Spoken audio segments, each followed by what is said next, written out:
I'm going with Terence Crawford. Big weight jump, a dangerous fight, but somebody's got to prove to me that they can break Terence Crawford's will. And good punches. I think Canelo could hurt Crawford. Crawford's, first time in that division and jumping 2 divisions. It's less of a competition. He knocks him the hell out. Canelo doesn't finish these guys, and he doesn't look good beating them. Shout out to the judges. The judges make Canelo look good. Andre Ward hails Terence Crawford as one of the most ruthless finishers in modern boxing, emphasizing why he believes Crawford poses such a serious threat to Canelo Alvarez. Ward explains that when Crawford senses an opponent wobbling or detects even the slightest weakness, he wastes no time. Instead of giving them a chance to recover, Crawford unleashes pinpoint combinations with relentless pressure and flawless timing until the fight is closed. Ward argues that this killer instinct is what separates Crawford from the average elite fighter. It makes him dangerous in every round, from the opening bell to the final moments. For Canelo, that means a single mistake or lapse in focus could result in a fight-ending sequence he may not survive. I'm going with Terence Crawford. Big weight jump, a dangerous fight, but somebody's got to prove to me that they can break Terence Crawford's will and that he can't figure it out against you. It ain't no disrespect toward Canelo, but I've said this last couple of years. I'm not betting against Terence Crawford against nobody right now. You got to show me that you can beat. At the same time, Andre Ward expresses profound admiration for both Terence Crawford and Canelo Alvarez as they step into what he calls a legacy-defining fight. He stresses that this bout isn't about a paycheck. It's about 2 men with legendary resumes risking their reputations to prove supremacy. Ward highlights how rare it is for champions of this caliber, who have already achieved so much, to willingly face such high stakes when they could easily take safer routes. He believes this kind of matchup elevates the sport itself, giving fans a genuine clash of greatness. For Ward, this fight symbolizes everything boxing should stand for: courage, ambition, and the relentless pursuit of legacy. Man, what's up, fight fans? It's official. I'm going to be the 3rd man ringside calling the Canelo Alvarez Terence Crawford fight September 13th at Allegiant Stadium. I'm excited to be a part of this event. I'm excited to be ringside calling this great card and this great matchup. Historic event for many, many reasons for both fighters. Super middleweight supremacy on the line, legacies on the line, your namesake and reputation is on the line. And I just take my hat off to both of these fighters for putting everything on the line late in their careers the way that they are. This is rare, and it's becoming more and more rare in boxing. Guys don't want this kind of smoke. They really don't want to face another counterpart that can ruin everything that they built. And it really don't matter how much money's on the table for a lot of guys. They'd rather take a lesser risk for less money than to risk everything like these 2 fighters are doing. So I take my hat off to them. And I also want to give a shout out to Turki Al-Sheikh for all that he's done to put this fight on. Dana White for all that he's done to put this fight on. And one more person that stays out the way and you don't really hear a lot about, but that has done a lot to make this fight happen as well. And that's my brother, Nick Khan. He just gets stuff done, man. And I want to thank him and shout him out as well for getting this done. So I'll see y'all in Vegas, man. Part of me wants to be home watching this fight in street clothes, but I got to take the street clothes off. I got work to do. I got to put that suit on, get ringside with John and Max, and call this fight like I know we can. Huge event, huge implications, historic night, and I'm happy to be a part. I hope to see you in Vegas at Allegiant Stadium. If not, man, tune in live on Netflix. Renowned trainer Robert Garcia has voiced concerns about Canelo Alvarez's recent form, noting that the Mexican superstar hasn't looked as sharp as he once did. Garcia observes that Canelo's hand speed and footwork appear to have slowed, making him less threatening compared to his prime years. Against a master of timing like Terence Crawford, these deficiencies become dangerous vulnerabilities. Crawford thrives on capitalizing with precision, angles, and adaptability, which could amplify Canelo's struggles.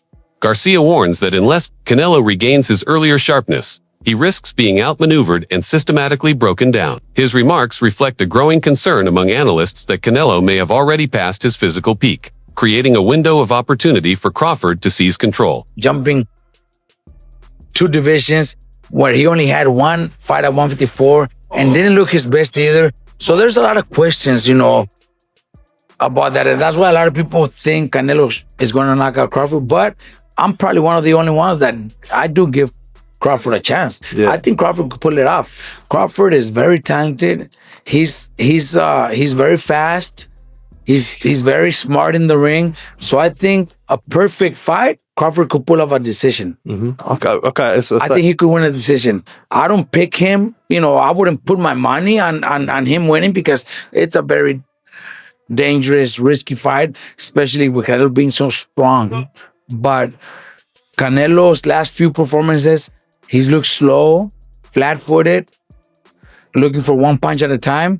And if that's the Canelo that fights Crawford, Crawford could win a decision. Crawford could outbox him, could outsmart him, could land 3-4 punch combinations and move and win a decision. So do I give Crawford a chance? 100% think Crawford could pull it off. Would I put my money on it? Probably not. Yeah. But I do give him a chance. Yeah, good stuff. Look, Robert, appreciate you taking time to speak to me. I appreciate you letting me in the gym today. Always a pleasure. And hopefully be catching up sometime soon. Thanks appreciate for coming. it. Thank you very much. Cheers. Teddy Atlas, one of boxing's most respected analysts, has raised a red flag over Canelo Alvarez's training regimen ahead of the Crawford fight. Atlas argues that Canelo may be pushing himself too far, warning that he is overextending in an already demanding camp. One decision Atlas questions is Canelo bringing in dynamic welterweight Jaron Ennis for sparring, which he considers unnecessarily taxing. According to Atlas, boxing isn't only about training harder, but about training smarter, and Canelo risks draining himself before the fight even begins. By trying to perfect every element, Atlas fears Canelo may enter fight night with less energy than he needs against a relentless and precise opponent like Crawford. Now, so I avoided that. I would bring in specific sparring partners that knew how to be a sparring partner. Yeah, if I wanted some, I went over to him before the day started. Listen, I want you to do this. All right, Ted. I'm paying him. I have the right to do that. I want you to move more today. I want you to, I want you to press him a lot. You know what? There was a fight I was getting a guy ready for, and I was worried about the first couple rounds. So I said, when the bell rings, I want you to rush out of the corner and go right after him. And I was, obviously I had my guy ready because we were getting ready for that kind of fight plan, for the possibility that the opponent would come out that way. So I wouldn't look to get a boots Ennis. I mean, nothing wrong with that's what they want. That's fine. And I get it, the style, the size, the length. I understand. It's not a bad pick from that point of view. But for me, again, I never go down that road because I got my guy getting ready for a fight. I don't want to leave it in the gym.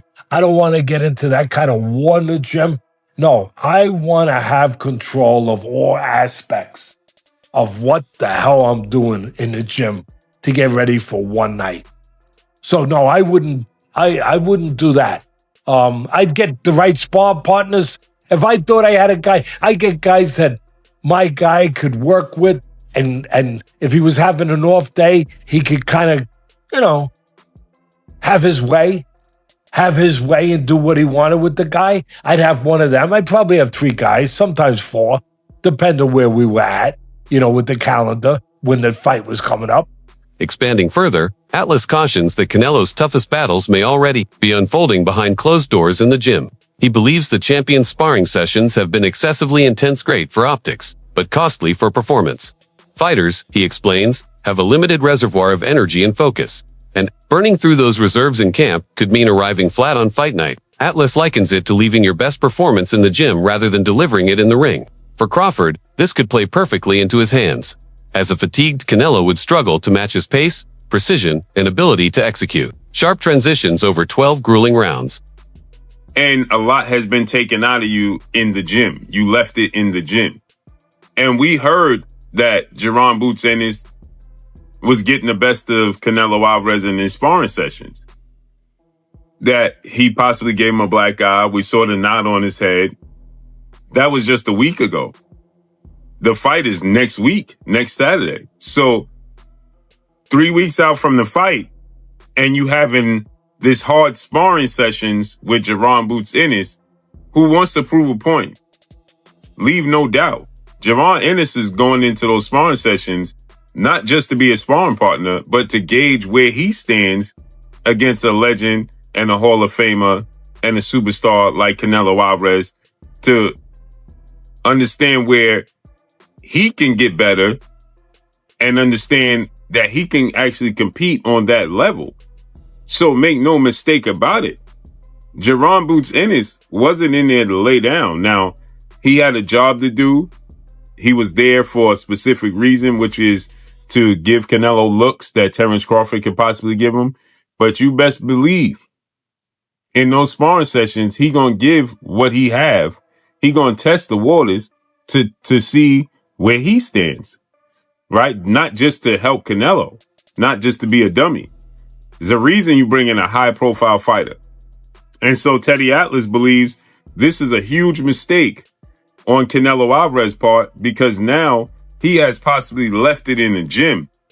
And now he got to go into battle with Terence Crawford. So it's like having 2 fights in a matter of 3 weeks. And your body's going to show the wear and tear. Despite concerns about decline, one constant in Canelo Alvarez's arsenal remains his fight-altering power. Even when slower or less mobile, his ability to land punishing blows forces opponents into survival mode, often reducing their offense and turning bouts into defensive slogs. That's why many of his fights go the distance, not from lack of finishing ability, but because opponents refuse to take risks. However, Crawford is a different kind of adversary. He has made a career out of dismantling defensive fighters through patience, traps, and sudden bursts of offense. If Canelo enters the ring, relying solely on his power to keep Crawford honest, he may find that it's not enough to deter a fighter who thrives on breaking down even the most cautious opponents. And no, for sure. I mean, we gotta see that fucking Canelo got power. That's the same reason why, at the same time, Canelo ends up going a distance with a lot of these guys, because these guys are just on survivor mode, you know? They're not trying to fight back. They're not trying to win. They're just surviving, which is hard to knock somebody out that's just surviving, you know? So I feel like Canelo's power is definitely there. I just think it's just a matter of how Crawford reacts when he feels it, you know? Is he gonna be one of those survivors, or is he gonna actually, you know? No, I think Crawford will go out on the shield. I think he's gonna fight and go out like a warrior. At the same time, I feel like he does that, then it gives Canelo a chance to be able to clip him, you know? More of a chance. Turkey said no more Tom and Jerry. I don't expect him to run. I mean, I don't expect him to run, but at the same time, it's boxing, you know? It's boxing, it's hit and don't get hit, and swim and not get wet. Is that what Haney did when he fought Jose Ramirez? That's a different type of... Is that what William Skull did when he fought Canelo? Yeah, you see, that's...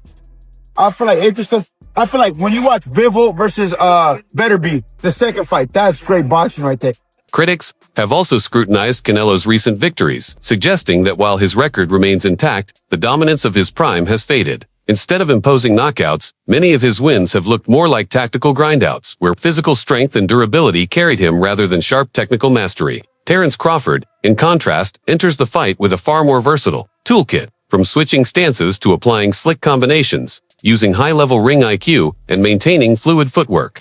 Crawford brings layers of skill that few fighters can handle. While Canelo may lean heavily on size and punching power, Crawford has the adaptability to dictate pace and strategy. This contrast in attributes has many analysts favoring Crawford, despite Canelo's decorated resume and legacy. He knocks him the hell out. Canelo doesn't finish these guys, and he doesn't look good beating them. You know, shout out to the judges. The judges make Canelo look good for the past 6 fights. And so now we sit here, you know, what is Canelo going to do against Crawford? And while some of you are saying, you know, domination and weight, really the only thing that I hear is his weight, his power, his weight, his power, his weight, his power. And that's all that he has. But when I get to talking about Crawford, we'll dive into that. Well, to Byron's point, the last super quality fight that Canelo had was against Dimitri Bivol, and we all know what happened with that.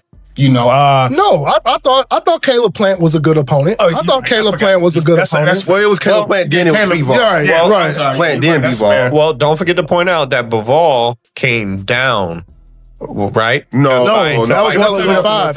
Canelo went up. Canelo went up. So that kind of puts Canelo at a disadvantage, right? He tested. Yeah, I mean, if you want to say that, right? if you want to say that, I mean, you know, I can. But I mean, I'm not saying that that's an excuse for him for losing. I'm just saying, hey, you know, if you're gonna test yourself to be great, you gotta wear the consequence. So let me ask. So no, you're right, 100%. But let me ask you a question. I'm just asking because I don't know. Like, so when you watching that fight, did you think it was a weight issue, or did you think it was more of a skill and boxing thing when watching that fight with Bivol and Canelo? I thought he was outclassed. I agree. It was outclassed. And it looked like he was being outclassed by basic fundamental. Yeah. That's what I'm saying. So that was my point. That's what I'm. Right. I don't think Bival's weight had anything to do with him, because I don't. Bival's not a knockout artist. And this legendary power that y'all speak of, this ass-taking Zeus god power that he has, it did not show in that fight. Boxer Gabe Risotto has taken a different stance, leaning toward Canelo Alvarez in this high-stakes matchup. His reasoning centers on Canelo's proven track record under the brightest lights. From his teenage years, Canelo has consistently shared the ring with the sports elite, building invaluable experience on boxing's biggest stages. In contrast, Risotto points out that this fight represents Terence Crawford's first time headlining such a massive global event. While he respects Crawford's skills, Risotto argues that experience often becomes the deciding factor when the stakes are highest. For that reason, he gives Canelo the edge, trusting that his history in high-pressure fights will carry him through. I favor Canelo. Not by a lot, but I do favor him. I just think that, I think the Skull fight was just a bad style. And I think Canelo was like, why force the issue? You know what I mean? I'm up. This guy's running. I'm not gonna take a chance. So I think that it was that kind of fight for Canelo. But Marjamov did give Crawford problems. You know what I'm saying? And where I felt like, damn, at 54, he gave you problems. 68 is different. You know what I'm saying? So you going up 3 weight classes, because he was 47, 54, 60, 68. That's 3 weight classes. It's a major difference, man. And one thing is like, right, so people are saying Canelo has problems with movers. But the reality is Crawford's not a mover. Crawford's not a fighter that fights on his feet in the sense of boxing, kind of like, let's say, how a Pernell Whitaker would box or how Landy Lara would box.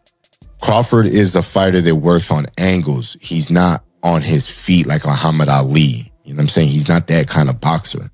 So he's going to be there to get hit, And I feel like that favors Canelo, because Canelo's going to hit you in the arms. He's going to hit you in the elbows. He's going to hit anything you give him, he's going to take it. You know what I mean? And now, is Crawford just going to switch his style and become a mover, moving up 3 weight classes? So now you're going to put all that weight on your legs, and you never boxed like that before. How can you do that? Boxing commentator Showbiz the Adult adds another layer of intrigue by discussing what he calls the Canelo May curse. He notes that Canelo often looks rusty in May fights such as against John Ryder or William Sco, likely due to long layoffs after fighting the previous September. By contrast, his September performances, like his dominant showing against Jermall Charlo, display a sharper, more dangerous Canelo. This trend could favor Crawford if their clash happens in September.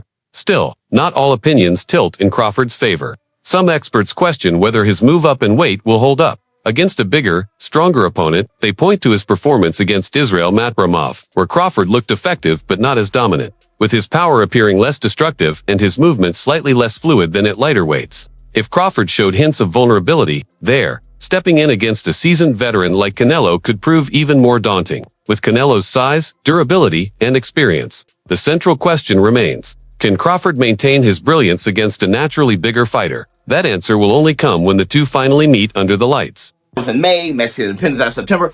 And in May, he always has a bad performance called the Canelo May curse.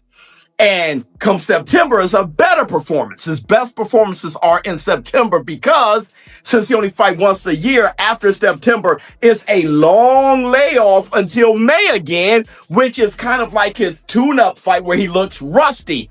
I gotta see if this is true. So I brought up the box rec and I want to go through this with you guys to see if it's actually true. Now, if it is, that's bad news for Terence Bud Crawford, right? So let's look at this. Man, William Skull. We're going to go from recent to the past.